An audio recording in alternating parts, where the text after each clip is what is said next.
What's going on, guys? I hope everyone's fantastic today. I know I'm fantastic now that Messi is in Inter Miami. If you're a soccer fan, that's amazing. But I know we could talk about other things that don't matter in regards to lead quality. Just caught a break from all the shenanigans that's been going on with the coaching companies, scale, agency, annuities, and autopilot. And I just wanted to go ahead and share with you guys something that's very universal that can be beneficial when generating leads. So the common question is like, how can you get higher quality leads? How can you see a improvement of quality in leads?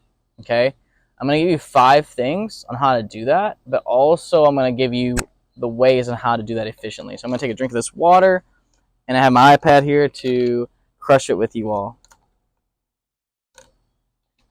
All right, so the first thing is, when you start to generate leads, the first thing you need to do first, if you're doing it for the very first time, especially with a new offer, when I say a new offer, I'm talking about a brand new product that you've never sold or have never even marketed online. Because, the thing is, when people know who you are, people are willing to pay a little bit more. And when you're selling to a cold audience, that's not necessarily the case.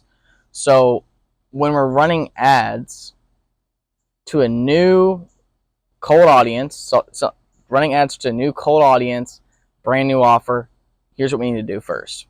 So when you start to run lead generation ads, I have 5 ways that you can improve this process. Now, with this being said, it's going to bottleneck how many leads you get. So the first thing you need to focus on, is getting volume into your business. That's the very first thing you want to start out with. Once you have about 25 to 50 leads, then you want to measure what type of leads are coming in, then make adjustments and go from there. So you can start with optimizing these lead process using these 5 methods. But like I said earlier, these 5 methods, you should aim to use as few of these as possible because it can slow down the lead flow. Okay, it's also important to understand your business model as well so you can make the most out of every opportunity. Like, I help out life insurance brokers and financial advisors. Just because one lead wasn't qualified, you could probably get a referral or two out from that prospect, potentially, because you've already shown them value. There's trust there. They can introduce them to your family, to family members and things of that nature. For agencies, maybe you need to look at your offerings. Maybe look at a way to self-liquidate ad spend and kind of go from there. And so, anyways, let's go into these 5 ways because I know you all have been very, very patient. So the 5 ways, the first thing is targeting. So when running ads, you can target specific groups of people who are more likely to be interested in your offer. You can target based on interest, demographic, zip codes, but the thing is, or even household income. But the thing is, because if you were going to target zip codes or household income, you know that other advertisers are actually going after them. So therefore, you may want to understand that, hey, these leads, are going to be more expensive because it's just simply more competitive. So you kind of have to make that trade-off. All right. So a lot of times during these 5 methods, you're going to have to make trade-offs, right? How much are you willing to pay for a qualified lead? The next thing is number of filters. How many number of steps do they take before hopping on a call with you? Like, and people click on an ad. Does the ad go right to your calendar, or does it go to an opt-in page and then a booking page? Okay. Other thing is too, the nature of the offer. Consider the type of offer you're presenting to potential leads. Offering something free, to giveaway, will get a lot of people, but the quality just won't be as high as a offer that is focused on a free consultation. So you kind of have to find the in between on that to kind of figure out, like, okay, this is where finding the balance between that is key. Now, the next thing I was going to talk about is the application. So this is number 3. You can provide an application to your leads as well. It's going to bring that number of filters, but I feel like this would be something worth mentioning outside of it. So when someone goes to a landing page, they may give your name, email, and phone number. Then there's an application to a booked appointment.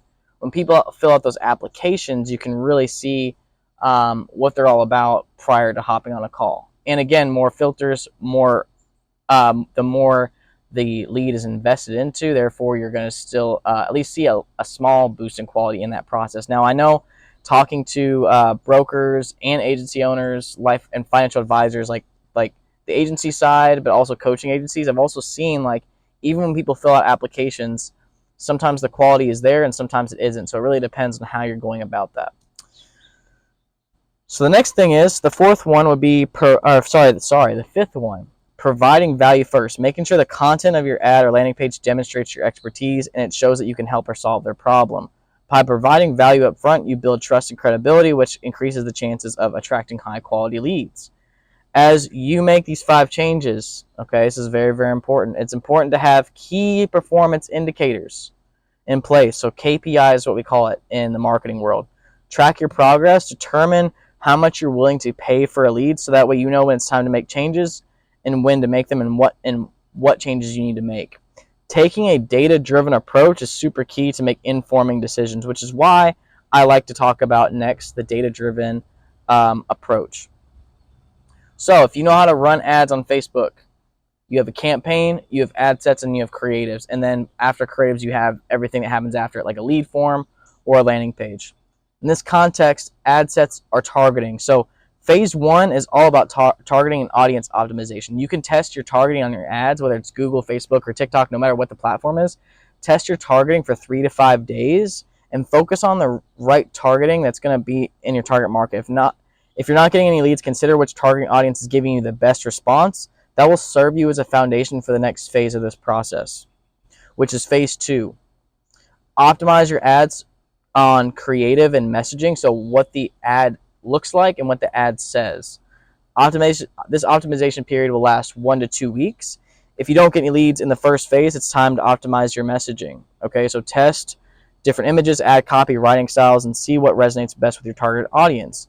This will help you refine your ads and attract more leads. Okay, I'm telling you, just these 2 optimizations alone will cut your lead costs in half. Okay, you have the right targeting. Now you're saying the right things to the right people, and now you're also it's like you're saying the right things to the right people at the right time. Then you have phase 3, optimization on your platform, whether it's a form on Facebook or a website like a landing page. This also takes 1 to 2 weeks because you want to see what variables work and don't work. And that's the key thing with data-driven approaches. If you know how much you want to pay per lead, for example, you're going to know what changes you need to make in your campaigns, which is really helpful because, you know, lead form A on Facebook is providing results at, leads at the cost that you like, but maybe you want to try and beat that cost or the quality. In this case, is talking about quality. So the landing page in itself could, maybe you need to adjust the color, or maybe you need to add more questions to it, or maybe you need to take away questions, right? So simplicity scales, clarity equals speed. As you test different platforms, it's either the process of adjusting the formatting and making it, easy for someone to submit information, or it's taking away things lots of the times, whether it's making the offer better or taking a question off of the form, and from there on you go from there. So it's kind of funny, right? So now we have the right platform, we have the right messaging, we have the right targeting. We are ready for phase 4, which is scaling. Once you have winning marketing assets from the previous phases, it's time to increase your ad budget by attract more prospects. Allocate the money to the ads that have been performing the best to maximize results. By following these optimization phases and continuously analyzing your data, you can improve the quality of your leads, achieving consistent leads in your lead generation campaigns. This is super powerful, guys, because everyone loves to talk about scaling, but no one wants to talk about the process of getting there. So, through this process of testing your targeting first, then testing your messaging, then testing your actual website and lead form, then scaling your budget, you can have confidence in what's going to work and what's not going to work. And thanks to these 5 changes of you making adjustments to your ads, what you're able to do is now test things accordingly in the most efficient way possible. Now, I didn't talk about going into the ad account yet and seeing what this looks like on a physical basis. But if you already know how to run ads, you already know what a campaign is, you already know about campaign structure and how to make things work efficiently. If you don't know that, it may be time for you to hire a mentor or something along those lines. Obviously, I have the Scale program where you can work with us at a deeper level, or if you're a financial advisor and life insurance broker, you can work with us at Annuities and Autopilot, and we can show you how to do that for your specific type of business. But overall, guys, like, if you are wanting to do this yourself, you need to understand empathy mapping and customer avatar, speaking to the right people, and also creating marketing assets, which we can cover on at a different time.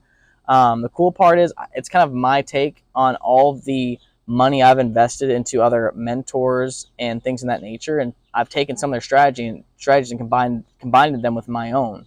And so in that process, I've been able to put my own spin on it, making it easier for people who don't do marketing understand it further, or people that do and they can appreciate having a system and process available, so that way they can make data-driven decisions to scale their businesses. So anyways, guys, this is how you can, one, increase lead quality, but secondly, get there efficiently.